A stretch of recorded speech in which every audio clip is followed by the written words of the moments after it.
Welcome back, and now for the news in detail. In the UK, 428 more COVID-19 related fatalities have been recorded, pushing the death toll to over 33,600.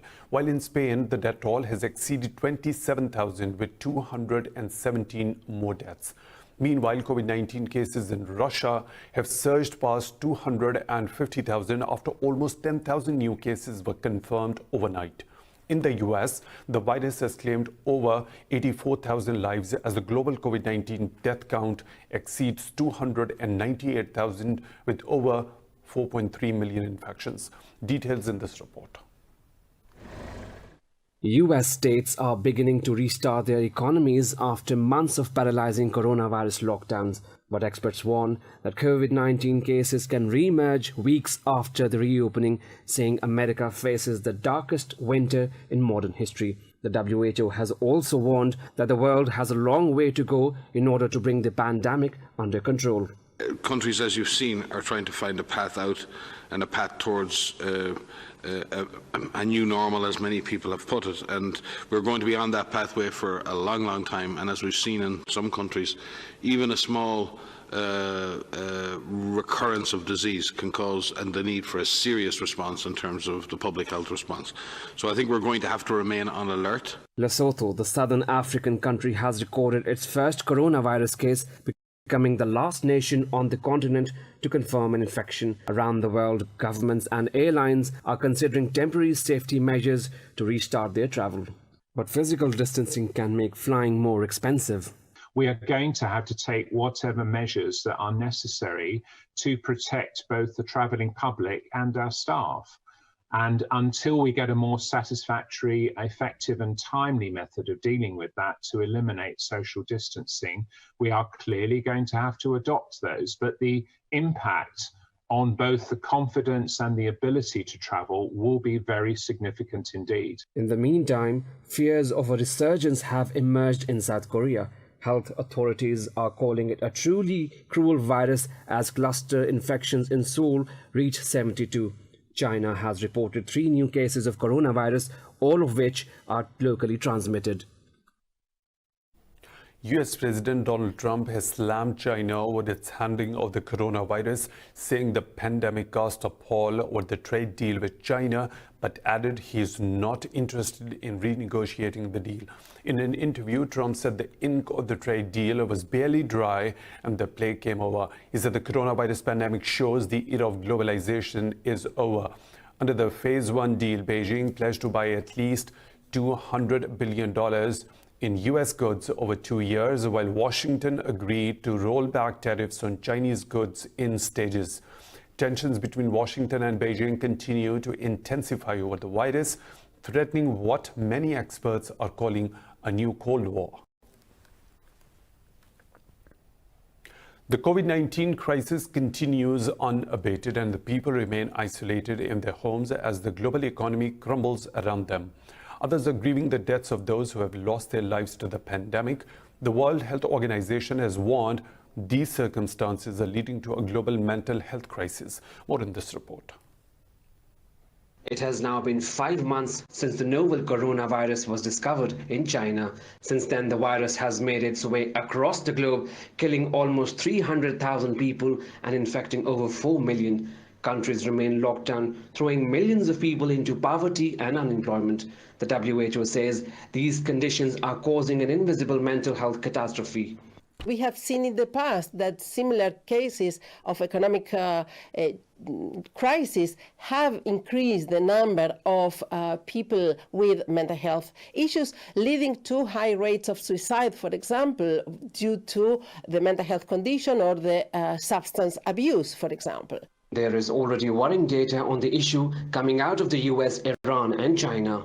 We have, for example, some surveys that were done nationally in a few countries showing an increase of prevalence of distress of 35% of the population surveyed in China, 60% in Iran, 45% in the US. Psychologists warn this problem is also affecting children. The UN says world governments must tackle the emerging crisis on a priority basis.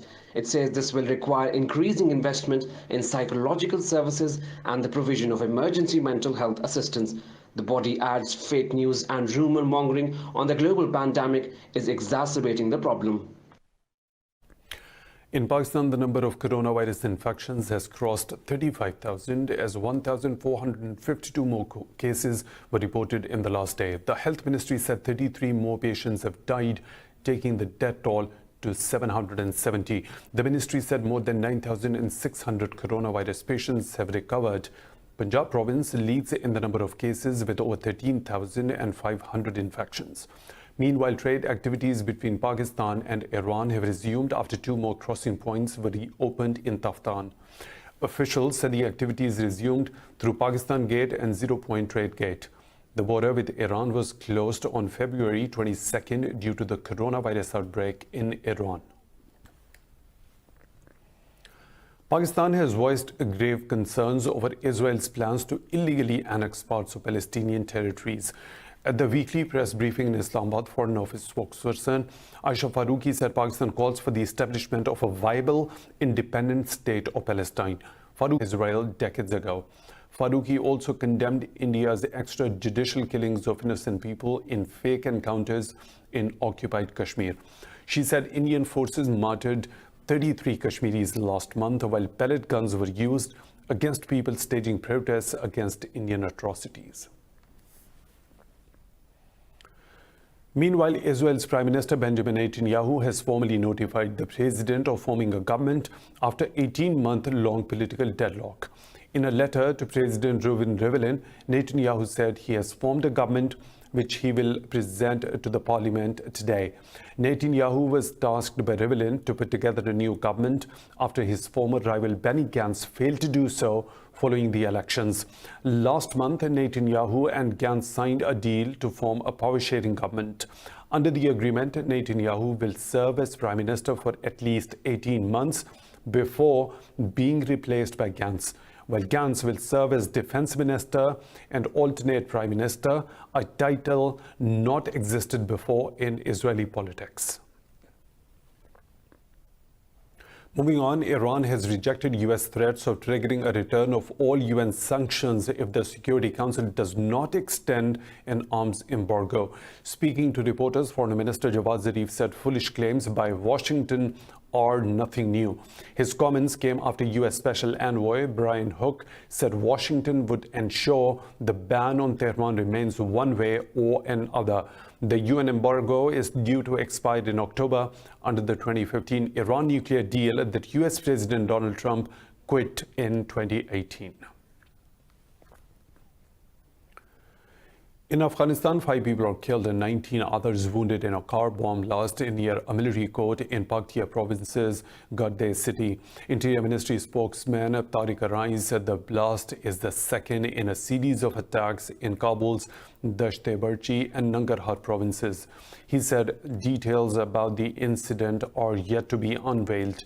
Meanwhile, the Taliban have claimed the responsibility, saying dozens of mercenaries were killed in a suicide attack on a military club. NATO Chief Jens Stoltenberg says the alliance is ready to support Libya's UN-backed government led by Fayez al-Sarraj. In an interview, he said arms embargo in Libya must be respected by all sides. The NATO chief stressed the military alliance is pursuing the UN's goals for peace in both Libya and Syria. Stoltenberg added that although he called for the Libyan arms embargo to be respected by all sides, this doesn't put Khalifa Haftar's forces and the GNA on the same level. He reiterated that the government of national accord is the country's only legitimate government as it is recognized by the UN. The Libyan government has been under attack by warlord Khalifa Haftar's armed forces since April 2019.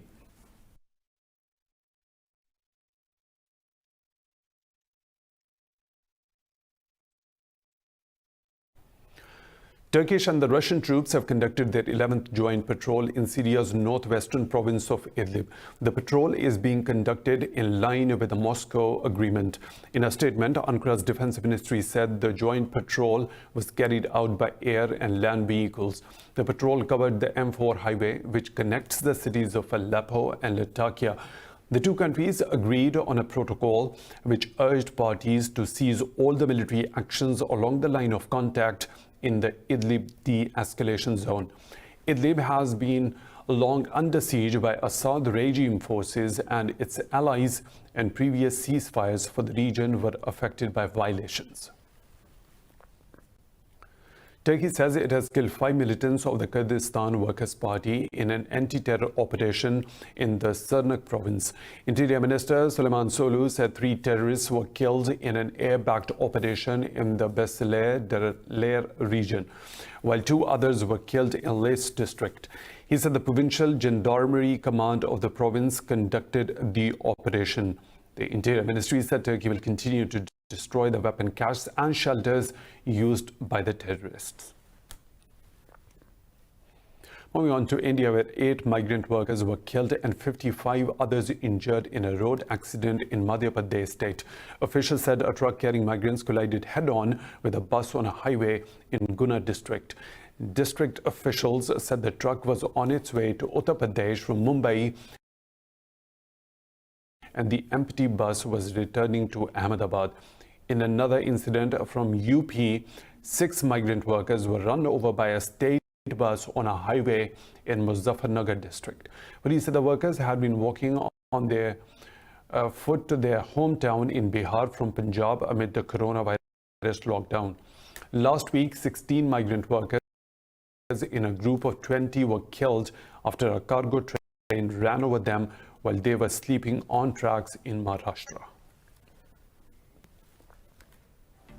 It's time for a short break. We'll be back with more stories. Stay tuned.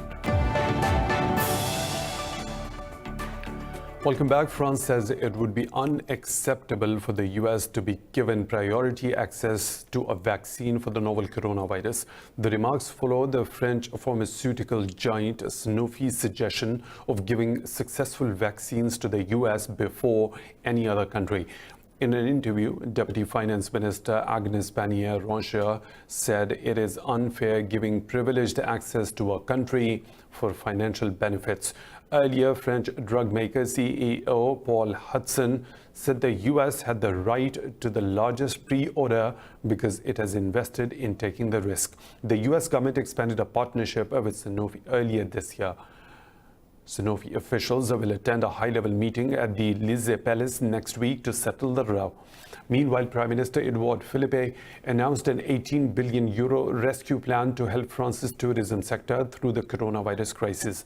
France received nearly 90 million foreign tourists last year, but a nationwide lockdown has shut down 95% of its hotels. Japan has lifted a state of emergency imposed due to the coronavirus in 39 out of 47 prefectures after a sharp fall in new infections. The order still applies in Tokyo, Osaka, and on the northern island of Hokkaido, where new cases are emerging daily. Prime Minister Shinzo Abe said Japan's rate of infection had reduced to 1/7 of the country's peak. He urged the public to be vigilant, wear masks, and keep following distancing guidelines. The Prime Minister said his government would be targeting to lift the state of emergency for other regions by 31st of May. There have been 16,049 confirmed infections in the country and 678 people have died. The number of COVID-19 cases in Africa has risen to over 72,300, whereas the recoveries have just surpassed 25,200. In an update, Africa's Centers for Disease Control and Prevention said the death toll now stands at 2,475. North Africa remains the hardest hit region of the continent with 24,300 cases. It is followed by almost 21,500 cases in West Africa, over 13,000 in Southern Africa, and 7,100 in East Africa. The highest number of fatalities has also been recorded in the north with 1,300 deaths. South Africa has crossed 12,000 coronavirus cases in the country. Egypt's total cases have almost reached the 10,500 mark with 556 deaths. In West Africa, Nigeria has the highest death toll with 164, while most fatalities in East Africa were in Sudan with 90. In Sudan, 26 people, including 9 paramilitary troops, have been killed during armed clashes in South Kordofan province in the past 48 hours. It marked the third outbreak of violence this month that could derail the country's transition to democracy.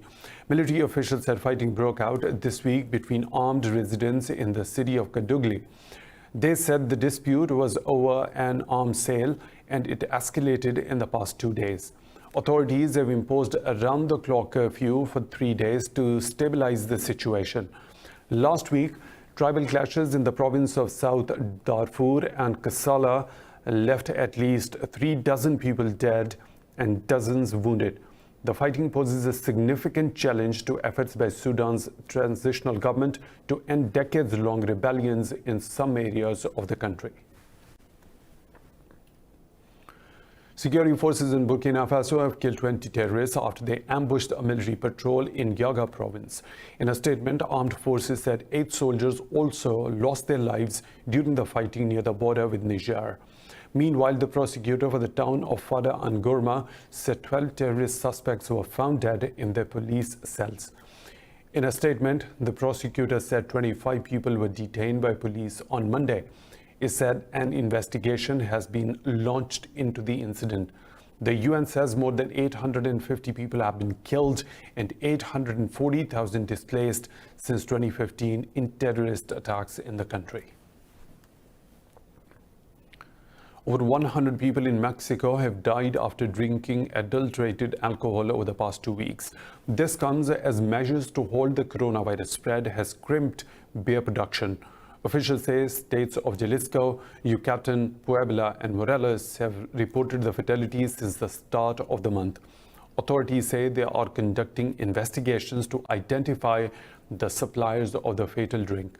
The Chiocon-Coalta municipality declared a health emergency in the state of Puebla following 17 deaths from the deadly beverages. The Puebla state government said it has confiscated 200 liters of local alcohol and is conducting studies to determine its contents. It seems they all died after consuming tainted alcohol. That happened in the town of Telixtac in the Axochiapan municipality. The people were arriving to Axochiapan with different symptoms, but all similar, at different clinics and at the hospital, and a lot of them died. They were not properly treated.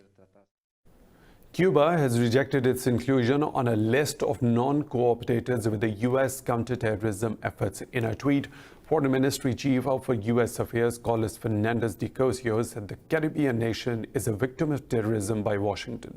He said Washington was complicit in a long list of terrorist acts against Havana. The U.S. State Department said Cuba had refused to extradite leaders of the rebel group, the National Liberation Army, to Colombia.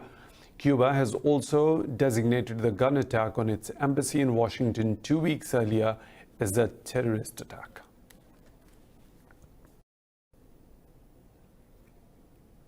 The coronavirus pandemic has been a bane for athletes everywhere, bringing sports everywhere to a halt. But Estonian SLACKLINER Jan Roos is using the COVID-19 lockdown in the country to advance his career. See how he is jumping ahead during the viral crisis in this report. Being cooped up at home during the ongoing pandemic is not easy. With nothing but time on their hands, most people have tried to distract themselves with Netflix, video games and YouTube. But athletes are using this time to train and improve their skills for when the sporting world reopens. One Estonian slackliner has used this time building a training ground for himself. He made 7 slack lines of various lengths and heights for a range of activities. There are normal slack lines, trick lines, high lines, all type of slack lines, just so I can train right next to the house. I don't have to go somewhere because I have no even transport to go somewhere. So for me it was even like I was stuck here and my friends were bringing food to me. He came up with the idea while in self-isolation, deciding he wanted a place of his own where he could bounce and balance on slacklines. For the last 4 or 6 weeks, I've been stuck here at my place, at my house. I call it Antarctica. It's just, it's my playground. So, and there's two things, good and bad. So bad is that I lost, as all entertainment people, I lost my shows. He says self-improvement is a constant, never-ending journey for him that hasn't stopped during the pandemic.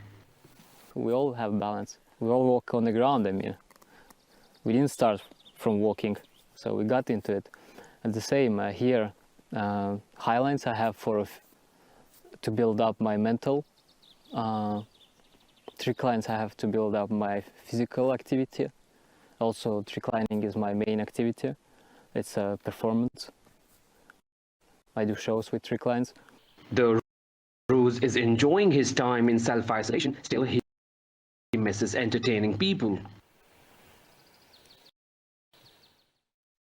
In Bangkok, an eatery has come up with a creative way to cheer up diners while ensuring social distancing measures are in place. More in this report. Ever wondered what it's like to dine with a plush toy panda? Customers at Maison Sagan, a Vietnamese restaurant in Bangkok, can now experience this firsthand, as Thailand relaxes some restrictions put into place to prevent the spread of coronavirus. Staff place pandas on some chairs to make sure people don't sit too close to each other. Because the panda is cute and it is a symbol of Asia. Our restaurant is Vietnamese, it's Asian. That's why I want to use something that symbolizes Asia. Restaurant owners thought that customers who come alone will feel all the more lonely after being in isolation at home for so long if they had to sit facing an empty seat. Here too, the panda tactic seems to be working.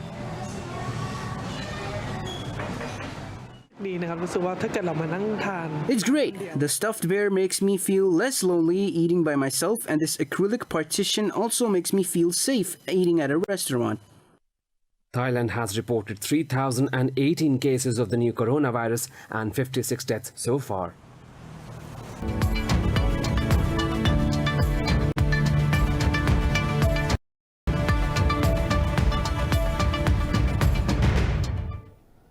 U.S. stocks have declined for a third straight session after President Donald Trump's comments renewed worries over the trade row with China. The president said the worldwide pandemic cast a pall over his U.S.-China trade deal. The Dow Jones Industrial Average has shed about 0.25%. The S&P 500 is trading lower by about 0.5%, while the Nasdaq Composite Index is trading lower by about 1%. Meanwhile, oil prices have risen after a drop in the U.S. crude stocks and an IEA forecast for lower global stockpiles in the second half. Iran's oil exports have also sunk to a record low as the coronavirus crisis compounds the impact of the U.S. sanctions on Tehran.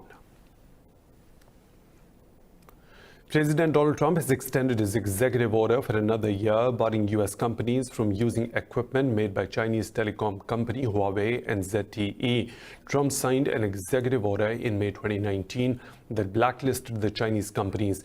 In November last year, U.S. Federal Communications Commission designated Huawei and ZTE as national security risks, but the companies will most likely continue their limited operation in the U.S. under the license extension by the Commerce Department. In California, Alameda County has allowed Tesla to restart full operations at its car assembly plant from next week. The announcement comes after Chief Executive Elon Musk called stop back to work in defiance of the shutdown orders. In a tweet, Alameda County Sheriff's Office says Tesla can resume some activities ahead of reopening next week. It said county health officials agreed Tesla can only resume operations if it introduces safety measures for staff. Earlier this week, Musk reopened its only U.S. electric car plant in California and offered to be arrested. Musk said Tesla had filed a lawsuit against the county asking the court to remove the order that prevents car maker from resuming production. Britain's Finance Minister Rishi Sunak says the UK is very likely to face a significant recession this year. The UK's economy shrank by a record 5.8% in March as the coronavirus crisis escalated. In an interview, Sunak said the coronavirus has pushed the economy into decline. He said the country is in the middle of the recession. The minister said there is a measured plan for reopening the economy. He said new guidelines have been issued for the safe and secure workplaces. Over time, we want to reopen all the other parts of our economy as well. I think nobody wants to be furloughed. I think people want to be at home. They are actually anxious about their futures and their jobs. They want to have the security of knowing their job is going to be there. That's why we've extended the furlough scheme. The United Nations says the COVID-19 pandemic will cause the global economy to contract by more than 3% this year. The UN World Economic Situation and Prospects Mid-2020 report says this marks the sharpest contraction since Great Depression in 1930s. The report said world trade is forecast to shrink by nearly 15% in 2020 amid sharply reduced global demand and disruptions in the global supply chains. It said pandemic is expected to slash global economic output by $8.5 trillion over the next 2 years. The report also said over 34 million people are estimated to fall below extreme poverty line in 2020 due to the pandemic.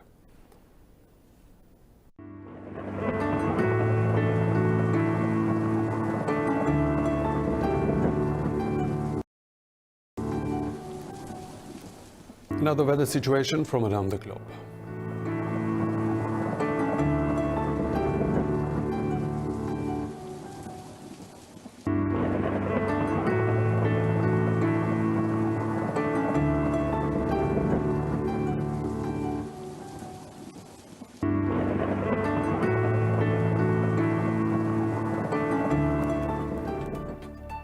And that's all for now. For the latest updates, you can follow us on social media at Indus.News.